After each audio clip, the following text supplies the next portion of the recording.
Innal hamdalillah nahmaduhu wa nasta'inuhu wa nastaghfiruh wa na'udzu billahi min syururi anfusina wa min sayyiati a'malina may yahdihillahu fala mudhillalah wa may yudhlilhu fala hadiyalah.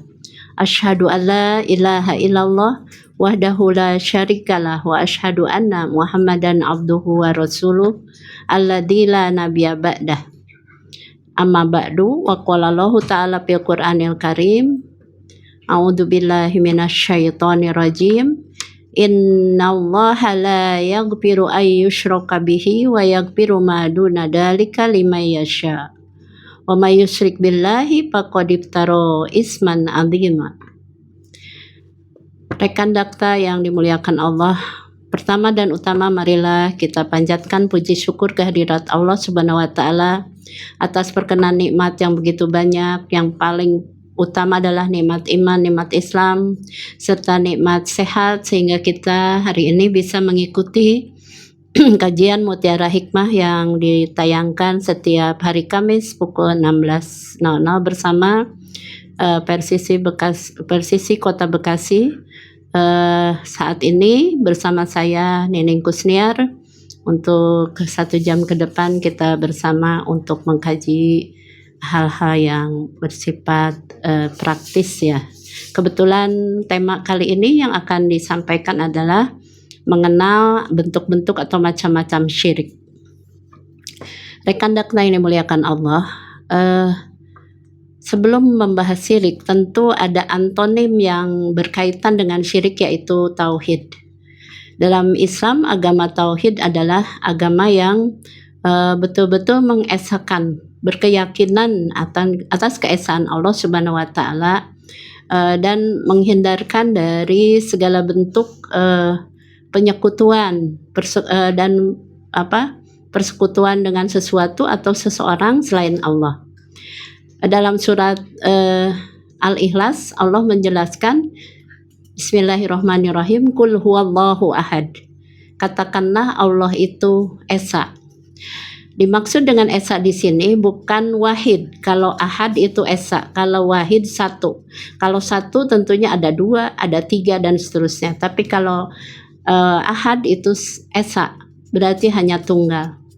Di sini konsekuensinya di ayat berikutnya adalah penjelasan tentang esa itu Allahus Samad. Kalau kita mengesahkan, mentauhidkan Allah, tentunya ketika kita menggantungkan apapun adalah kepada Allah, Allahus Samad, yaitu Allah tempat bergantung semua makhluk. Jadi konsekuensi dari itu, dari kita bertuhankan hanya Allah yang esa, berarti kita bergantung hanya kepada Allah. Yang berikutnya diikuti ayat berikutnya, lam yalid wa lam yulad, tidak berputra dan tidak diputrakan. Jadi Allah itu betul-betul tidak ada ke atas secara dia dilahirkan atau ke bawah dia melahirkan atau punya anak. Yang berikutnya di ayat terakhirnya, walam yakullahu kufuwan ahad, dan tidak ada seorang pun atau apapun yang menyamainya. Di sini berarti dari ahad itu kita betul-betul mentauhidkan, mengesahkan Allah dalam segala bentuk, dari mulai penghambaan sampai perilaku dan sikap ya. Di dalam Al-Quran, orang yang bertuhan kepada Allah, yaitu kita lihat dari syahadatnya, yaitu la ilaha, asyhadu an la ilaha illallah. La ilaha illallah itu adalah la apabila diikuti dengan ilah, yaitu meniadakan yang lain, menetapkan satu. La ilaha, tidak ada ilah, tidak ada Tuhan yang manapun, illallah, menetapkan satu. Jadi kalau kita ilustrasikan di suatu kalimat misalnya, semua hadir, tidak ada yang hadir kecuali Bu Eni misalnya. Tadi di acara tadi tidak ada yang hadir kecuali Bu Eni, berarti yang hadir Bu Eni. Berbeda kalau kita misalnya membuat pernyataan tidak ada yang hadir kecuali Bu Eni. Tidak semua hadir kecuali Bu Eni. Maka ketika kita menyatakan semua hadir kecuali Bu Eni, berarti Bu Eni tidak ada, tidak hadir. Kalau tadi tidak ada yang hadir kecuali Bu Eni, yaitu menetapkan hanya Bu Eni yang hadir. Tapi ketika semua hadir, kecuali Bu Eni, berarti semua ilah itu ada kecuali Allah, begitu. Tapi karena di sini la ilaha illallah, tidak ada ilah yang lain kecuali Allah. Ketika kita menetapkan Allah, maka itu harus kita konsisten sampai kita dipanggil Allah lagi, karena kita hanya memiliki Allah sampai mati. Wala tamutunna illa wa antum muslimun. Bahkan di dalam surat Fussilat ayat 40 dikatakan, A'udzu billahi minasyaitonir rajim. Innal ladzina qalu rabbunallah summa istaqamu tatanazzalu alaihimul malaikatu alla takhafu wa la tahzanu wa abshiru bil jannati allati kuntum tu'adun. Innal ladzina qalu, sungguhnya orang-orang yang berkata, Rabbunallah, bahwa Tuhan kami hanya Allah, summa istaqamu, kemudian dia istiqomah, ajak konsisten, tidak menceng-menceng, tapi konsisten lurus, hanya Tuhannya hanya Allah. Tatanazzalu alaihimul malaikat, maka akan turun kepadanya malaikat, alla takhafu wa la tahzanu, dan dia mengatakan agar kamu tidak takut dan tidak usah bersedih hati. Wa abshiru bil jannati allati kuntum tu'adun, dan berilah kabar gembira mereka dengan surga yang dijanjikan. Pemirsa, rekan dakta yang dimuliakan Allah, dari situ kita bisa mengambil suatu kesimpulan bahwa yang namanya tauhid itu harus dari mulai kita ada di dunia ini. Bahkan kalau menurut surat 7 ayat 172, surat Al-A'raf ayat 172, bahwa kita itu sudah bersaksi bahwa Allah itu Tuhan kita ketika kita dalam rahim. Pada saat usia 120 hari atau 4 bulan, di situ ditiupkan ruh, maka disitulah kita membuat kesaksian. Alastu birabbikum? Qalu bala syahidna. Bukankah aku Tuhanmu? Betul, kami menyaksikan bahwa engkau Tuhanku.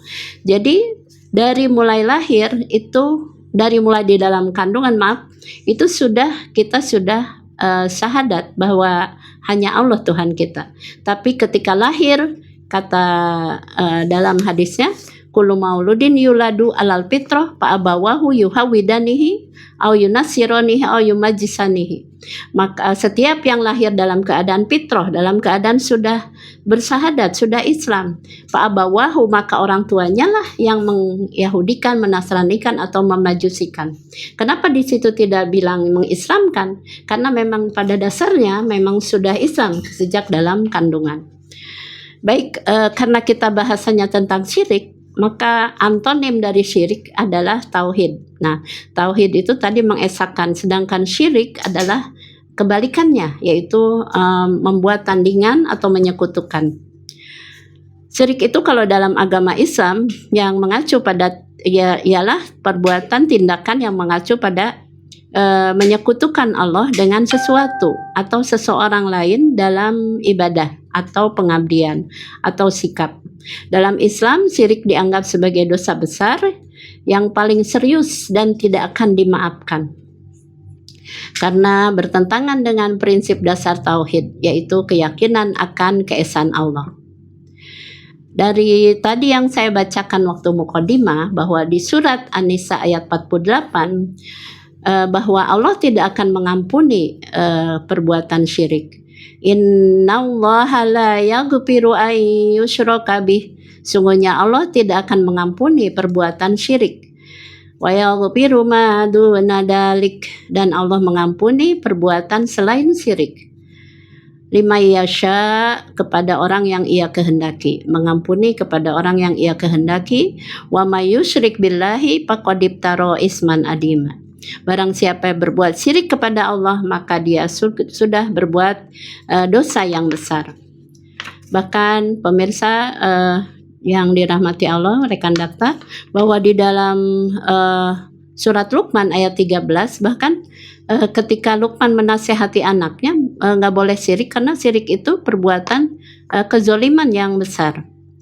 Wa idh qala Luqmanu libnihi wa huwa ya'iduh ya bunayya la tusyrik billah inna syirka la dzulmun adzim.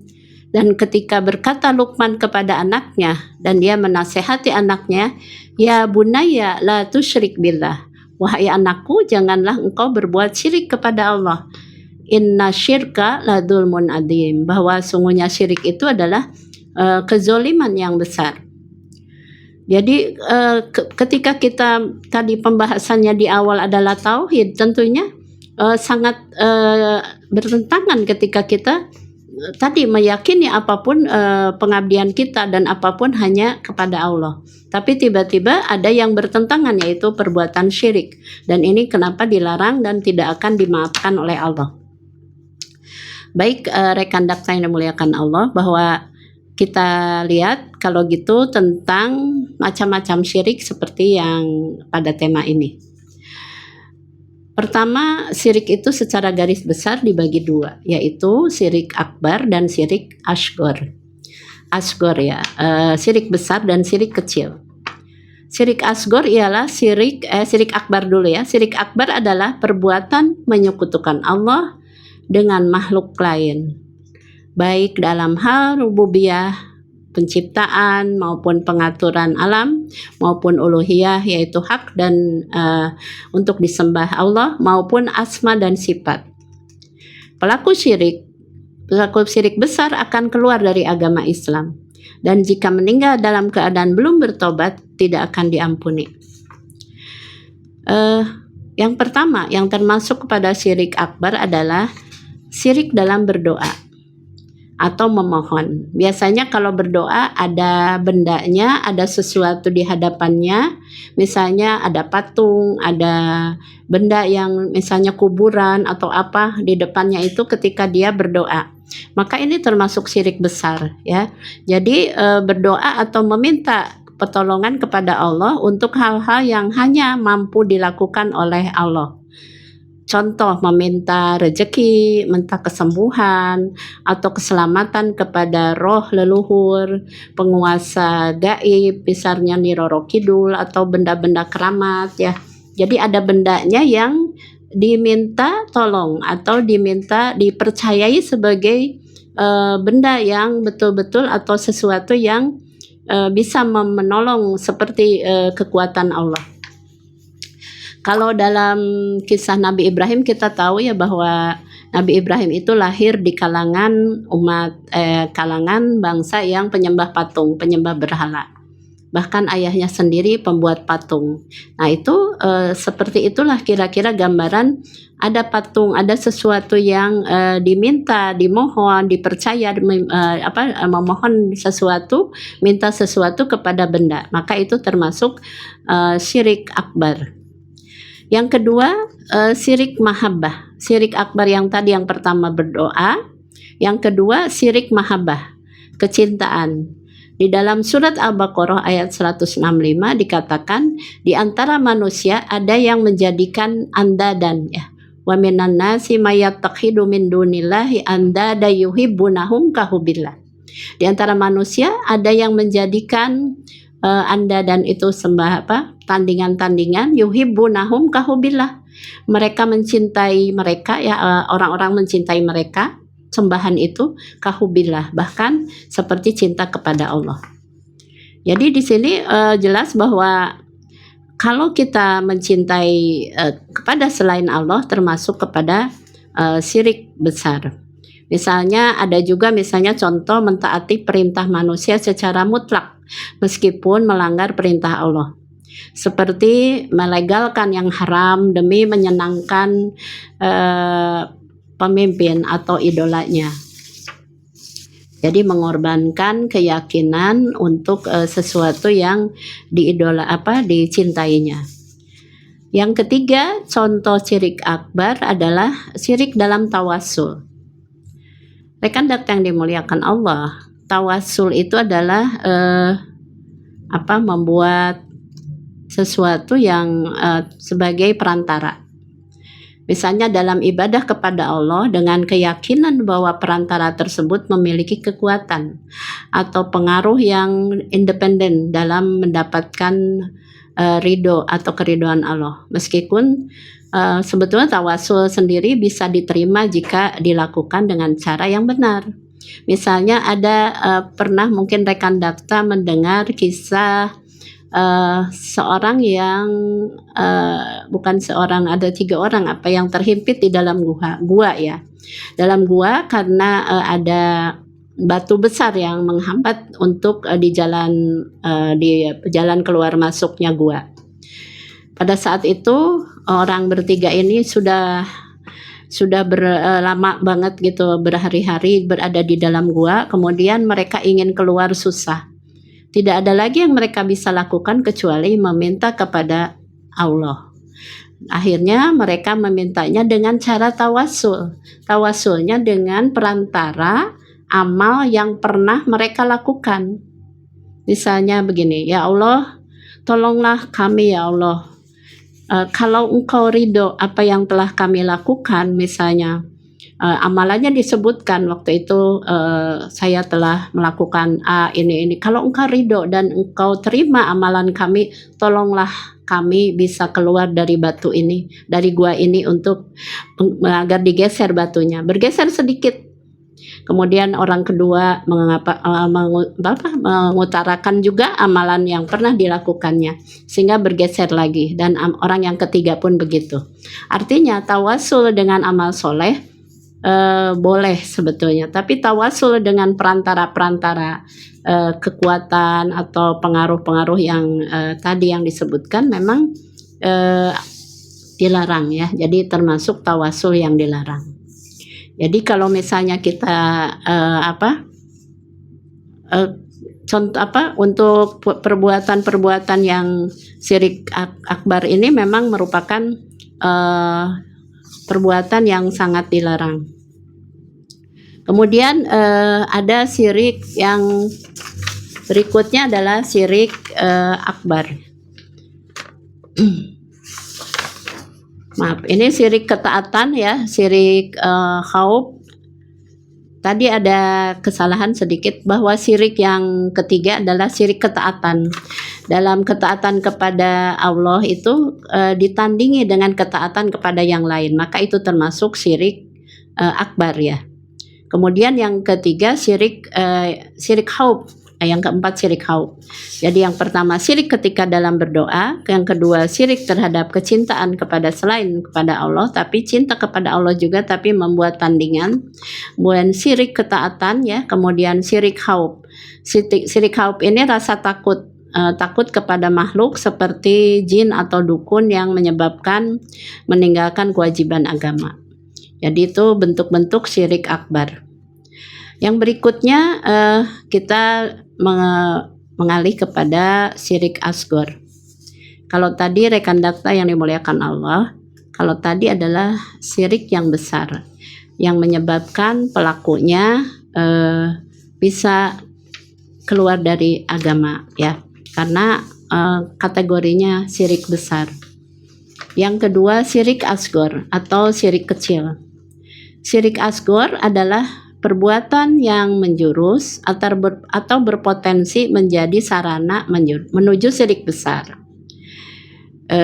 atau perbuatan yang disebut syirik dalam nas dalil namun tidak mengeluarkan pelakunya dari Islam. Dosanya sangat besar, bahkan termasuk dosa besar di luar syirik besar, namun pelakunya tidak kekal di neraka. Ini berbagai pendapat ya tentang syirik asghar ini. Tapi sekecil apapun syirik memang tidak boleh dilakukan, karena itu membuat tandingan. Allah itu Maha Pencemburu.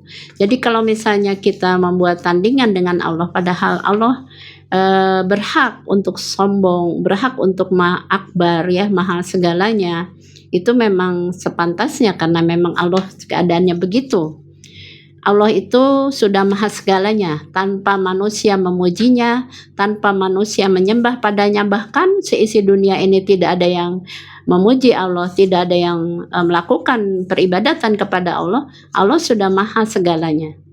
Jadi yang rugi adalah kita sendiri karena kita tidak melakukan taqarrub kepada Allah, mendekatkan diri kita kepada Allah.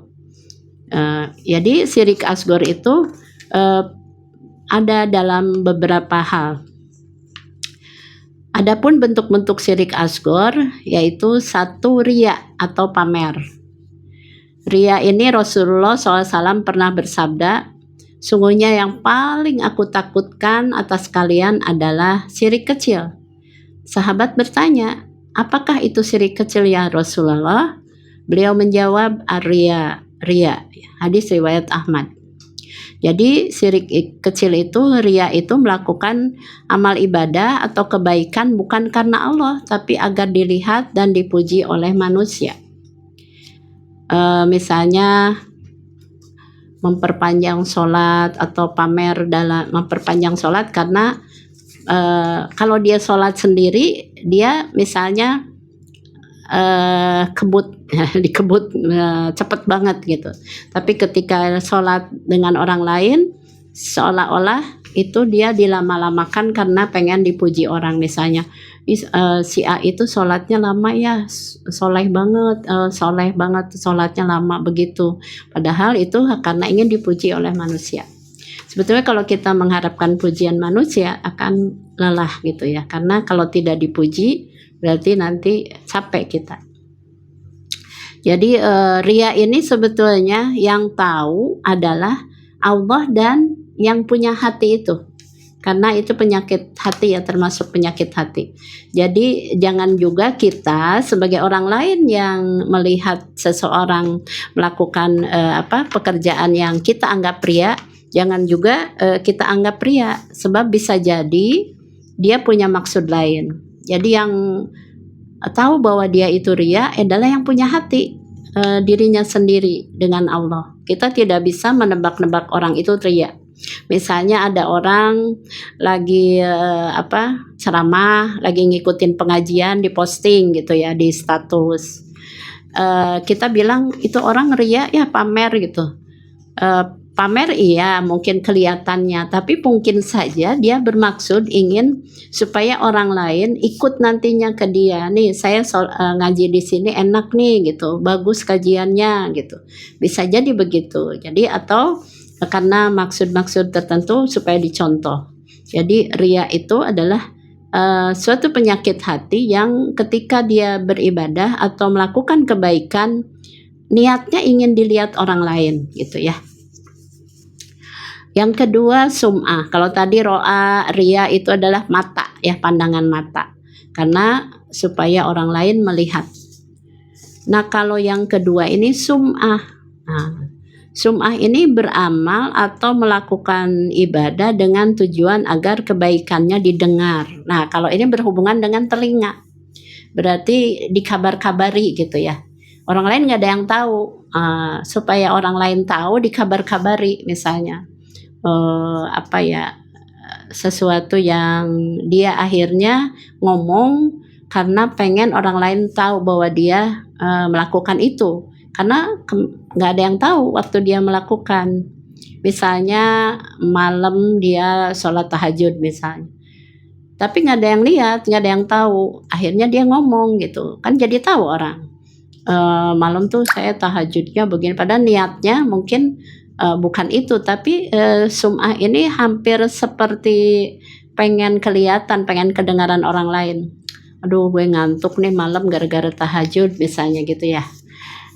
Bisa juga dia bermaksud sum'ah, tapi wallahu alam ya, ketika kita misalnya orang lain menebak-nebak, dia mah sum'ah gitu ya, tapi memang ini perbuatan yang termasuk syirik kecil, karena tidak percaya kepada Allah yang maha as-sami, maha sami'un alim, maha mengetahui, maha mendengar. Tapi kalau kita misalnya tadi melihat itu karena Allah maha melihat, tahu apa yang pamayak ma miskola darotin hoyla yara, pamayak ma miskola darotin syarra yara. Allah akan melihat perbuatan sekecil apapun, baik dosa maupun kebaikan. Tapi seolah-olah kalau orang pelaku riya atau pelaku sum'ah tidak yakin dengan Allah maha segalanya itu, maha mendengar, maha melihat, seolah-olah tidak yakin gitu, sehingga dia harus mengejar pujian orang, mengejar supaya orang lain tahu. Yang ketiga, rekan daftar yang dimuliakan Allah, yang termasuk syirik kecil adalah bersumpah dengan selain nama Allah, yaitu menggunakan nama makhluk sebagai sumpah. Contoh, bersumpah demi A, demi B, demi C gitu, padahal harusnya demi Allah saja gitu. Jadi demi jabatan, demi apa, demi sumpah lo gue demi ini, demi itu disebutkan. Nah itu kalau sumpah demi sesuatu yang kita sebut, emang dia yang kita sebut itu bisa apa? Bisa memberi sesuatu kalau kita berbohong atau sumpah kita benar. Tapi kalau kita demi Allah, itu mempercayakan sepenuhnya bahwa Allah lah yang maha tahu. Saya bersumpah ini saya nggak bohong gitu.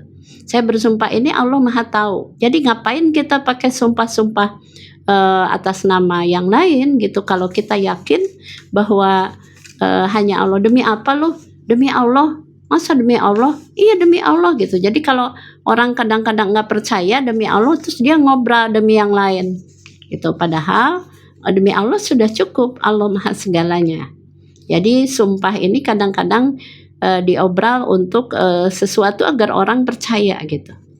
Nah kalau kita tidak mau melakukan syirik kecil, maka bersumpah itu hanya demi Allah. Wallahi ya. Di sini ada hadisnya ya, barang siapa bersumpah dengan selain Allah, maka dia telah berbuat kufur atau syirik. Hadis riwayat Tirmidzi dan Abu Daud. Jadi ini merupakan syirik kecil, bersumpah dengan selain nama Allah. Yang keempat, menggantungkan nasib atau kesialan pada benda.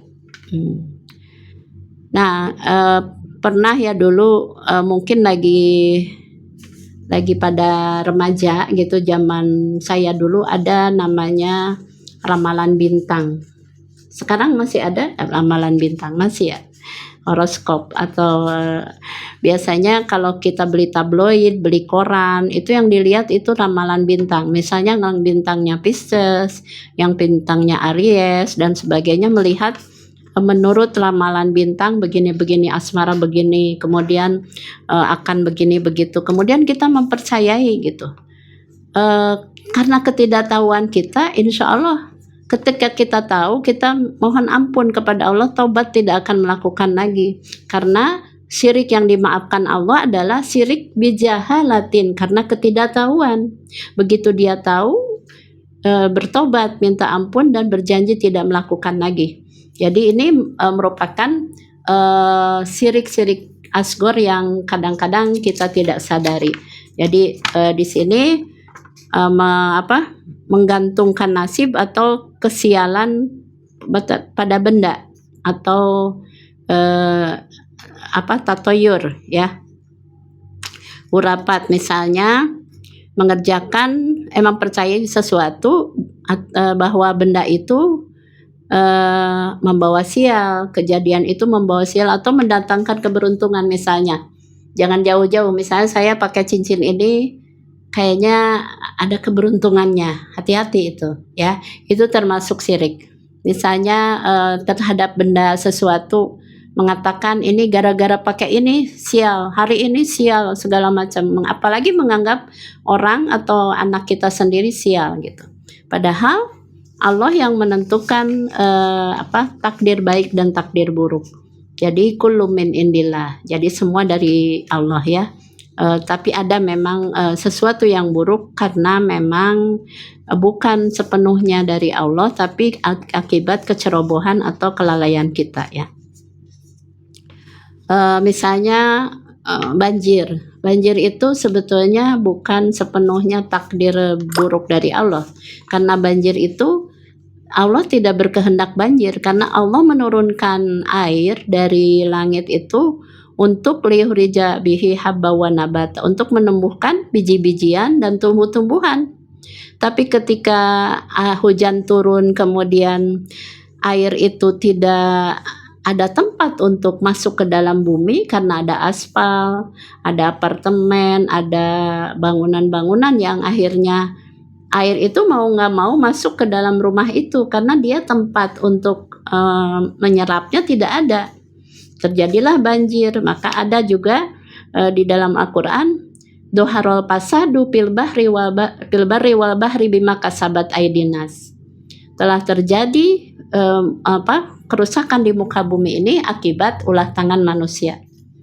Jadi ini juga termasuk yang harus kita waspadai. Tapi kalau menggantungkan nasib atau kesialan atau keberuntungan kepada sesuatu, hati-hati, ini termasuk riya asghar ya. Jadi kalau dulu ada tatoyur, ada menganggap kalau bunyi burung itu ada yang mati, kalau bunyi ini ada, kalau ada kupu-kupu bakal ada tamu, padahal bukan ditentukan oleh kupu-kupu ya. Kalau ada sesuatu yang bunyi, misalnya burung apa dulu tuh namanya, itu berarti ada yang meninggal. Atau misalnya menganggap sial angka 13. Apa salahnya dengan angka 13? Coba kalau misalnya kita menghitung habis 12, terus 13 nggak mau disebut, atau untuk nomor rumah 13 dihindari karena dianggap sial. Maka ketika habis 12, 13-nya tidak ada, langsung 14. Atau misalnya 12, 12A, 14. Saking menghindarinya nomor angka 13. Itu yang akhirnya masuk kepada syirik kecil ya. Jadi kalau misalnya kita menyalahkan sesuatu kesialan atau keberuntungan kepada benda, itu termasuk, hati-hati, termasuk syirik kecil. Yang kelima, misalnya syirik dalam niat. Nah, syirik dalam niat ini adanya dalam hati. Bentuk syirik ini terjadi ketika seseorang menyekutukan Allah dalam niat atau motivasi dalam beribadah. Misalnya, beribadah atau beramal hanya untuk mendapatkan pujian tadi seperti tadi. Tapi ini ada lagi dalam hatinya diniatkan gitu.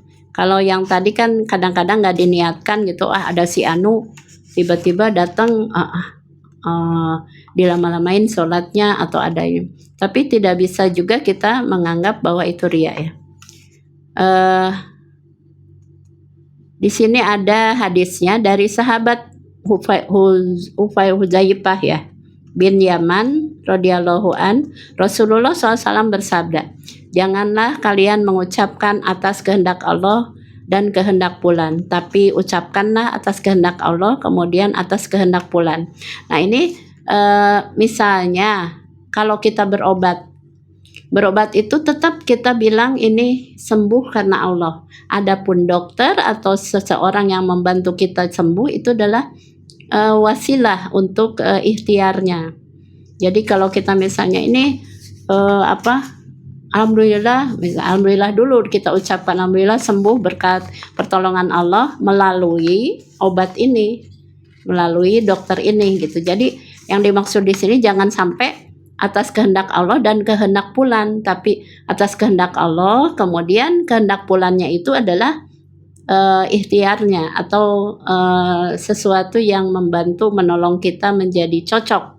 Ada kalanya tidak cocok ya, kalau misalnya seseorang tidak pas, misalnya deteksi penyakitnya bukan itu tapi mengobatinya yang lain gitu. Jadi penyakitnya A tiba-tiba diobatinya dengan obat B, tentu tidak menyembuhkan. Ternyata setelah diperiksa bukan itu penyebab penyakitnya, bisa saja terjadi. Tapi kalau Allah berkehendak, insya Allah ya nomor satu kita tetap mengatakan bahwa kesembuhan itu dari Allah ya. Jadi niatkan ketika kita mau berobat itu adalah karena Allah memerintahkan kita berikhtiar dengan sesuatu. Tapi ujungnya harus tawakal. Jadi gini, ketika kita punya suatu niat gitu, suatu keinginan, kita bilang ke Allah, ya Allah saya pengen A, pengen B, saya pengen banget. Kemudian ikhtiarkan dengan caranya. Tapi kita tawakal. Tawakal itu kalau misalnya bisa berhasil, bisa tidak. Mungkin berhasil itu kalau kita tawakal, ketika kita berhasil kita tidak menepuk dada. Tapi kalau sudah tawakal ketika kita tidak berhasil atau belum waktunya dikabul Allah, kita tidak mencari kambing hitam. Misalnya nih gara-gara si anu nih jadi begini gitu ya. Ingat kata Nabi, innalau tabtahu amalas syaiton. Jadi kalau lau coba begini, coba begitu, itu membuka amal setan. Jadi akhirnya dengan musibah orang bukannya dengan takarub kepada Allah, tapi malah tambah jauh. Misalnya ketika kita kehilangan sesuatu, itu kan musibah sebetulnya ya. Udah, Allahumma ajirni bi musibati wa khluf li khairum minha. Kita baca itu saja, ya Allah beri pahala aku dari musibah yang Kau berikan dan mohon aku diberikan gantinya yang lebih baik. Kan itu yang bagus. Tapi ketika seseorang dikasih musibah, itu tidak menerima, akhirnya mencari kambing hitam. Coba kalau begini, coba kalau begitu gitu ya. Jadi tidak menerima apa yang terjadi pada dirinya gitu. Jadi akhirnya tambah jauh dari Allah. Malah misalnya manggil orang pintar. Orang pintar ini diharapkan dapat menemukan barang dia yang hilang. Kita panggil orang pintar misalnya, sehingga barangnya jadi ketemu. Nah ini malah tambah jauh dari Allah. Harusnya kita percayakan kepada Allah, kemudian kita berdoa kepada Allah bahwa orang mukmin itu kan apabila ditimpa musibah bersabar, apabila ditimpa kebaikan atau dikasih karunia maka bersyukur, maka kedua-duanya mendapat pahala. Beruntung gitunya ketika mendapat karunia bersyukur, ketika mendapat musibah bersabar, maka dua-duanya tidak ada yang rugi ketika kita melaksanakannya. Kemudian yang berikutnya nomor 6, syirik termasuk syirik asghar adalah syirik dalam asma dan sifat. Misalnya bentuk syirik ini terjadi ketika seseorang memberikan atribut atau sifat yang seharusnya hanya dimiliki Allah kepada selain dia disebutkan pada selain Allah. Contohnya menganggap bahwa makhluk memiliki pengetahuan mutlak, kekuasaan yang absolut atau pengawasan yang sempurna seperti yang hanya dimiliki Allah. Jadi menganggap bahwa makhluk tersebut punya pengetahuan mutlak sehingga mengelulukan, mengagung-agungkan seseorang itu karena pengetahuannya gitu. Jadi padahal kekuasaan yang absolut hanya milik Allah, kepintaran hanya milik Allah. Jadi memuji-muji seseorang berlebihan yang akhirnya mengalahkan pujian kita kepada Allah. Padahal ketika kita memuji Allah itu tidak ada yang lain gitu. Jadi kalau kita dipuji, kita juga harus kembalikan pujian kita kepada Allah. Misalnya, kamu cantik, alhamdulillah. Kita kembalikan bahwa pujian itu milik Allah. Tapi jangan bilang begini, kamu cantik, iya dong, gue siapa dulu gitu. Jangan begitu. Itu namanya kita sombong gitu. Tapi kalau kita misalnya kembalikan pada Allah, alhamdulillah, dia yang menciptakan, maka pujian itu berhak untuk Allah saja gitu. Jadi saat kita dipuji malah kita dapat pahala gitu. Jadi karena kita terus mengagungkan Allah, betul-betul menomorsatukan Allah dalam segala hal. Jadi dalam menyifati, dalam membuat julukan-julukan atau apapun, akhirnya melebihi Allah. Yang ketujuh, rekan dak yang dimuliakan Allah, yang termasuk syirik kecil adalah syirik dalam pengabdian. Ini juga termasuk yang harus kita hindari ya. Jadi misalnya seorang mengabdikan diri secara eksklusif kepada selain Allah, menganggap bahwa selain Allah memiliki kuasa yang sama atau lebih tinggi dalam mengatur urusan hidup. Contohnya minta bantuan tadi sebetulnya hampir sama dengan yang pertama itu. Jadi saya pikir itu sama dengan yang tadi ya. Itu yang bisa saya sampaikan. Banyak sekali sebetulnya contoh-contoh syirik dalam kehidupan yang kadang kita tidak sadari. Oleh karena itu kita minta kepada Allah supaya kita dihindari dari perbuatan syirik gitu ya.